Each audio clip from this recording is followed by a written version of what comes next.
2ஆம் அதிகாரம் வசனங்கள் 1 முதல் 10 வரை நாம் மாறி மாறி வாசிப்போம். லேவியின் குடும்பத்தாரில் ஒருவன் லேவியின் குமார்த்திகளில் ஒருத்தியை விவாகம் பண்ணினான். அந்த ஸ்திரீ கர்ப்பவதியாகி ஒரு ஆண் பிள்ளையை பெற்று அது அழகுள்ளது என்று கண்டு அதை 3 மாதம் ஒளித்து வைத்தாள்.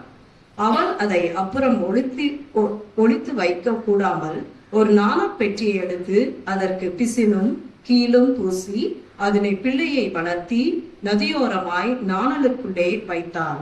அதற்கு என்ன சம்பவிக்கும் என்பதை அறிந்தபடி அதில் தமக்கை தூரத்திலே நின்று கொண்டிருந்தார்.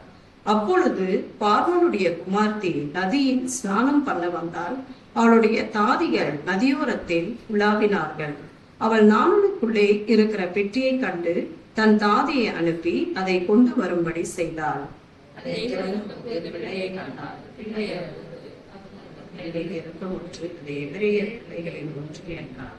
அப்பொழுது அதன் தமக்கை பார்வோனின் குமார்த்தியை நோக்கி, உமக்கு இந்த பிள்ளையை வளர்க்கும்படி எபிரேய ஸ்திரீகளில் பால் கொடுக்கிற ஒருத்தியை நான் போய் உம்மிடத்தில் அழைத்துக் கொண்டு வரட்டுமா என்றாள்.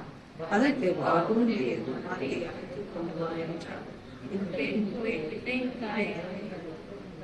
பார்வோனுடைய குமார்த்தி அவளை நோக்கி, நீ இந்த பிள்ளையை எடுத்துக்கொண்டு போய் அதை எனக்கு வளர்த்திடு, நான் உனக்கு சம்பளம் கொடுக்கிறேன் என்றாள். அந்த ஸ்திரீ பிள்ளையை எடுத்துக்கொண்டு போய் அதை வளர்த்தாள். கடைசி வசனம் நாம் யாவரும் சேர்ந்து வாசிப்போம். பிள்ளைகள் பெரிதான போது அவர் அதை பார்வோனுடைய குமார்த்தியின் இடத்தில் கொண்டு போய்விட்டார். அவளுக்கு குமாரனானான். அவள் அவனை இடத்தில் என்று எடுத்தேன் என்று சொல்லி அவனுக்கு மோசே என்று பெயரிட்டார்.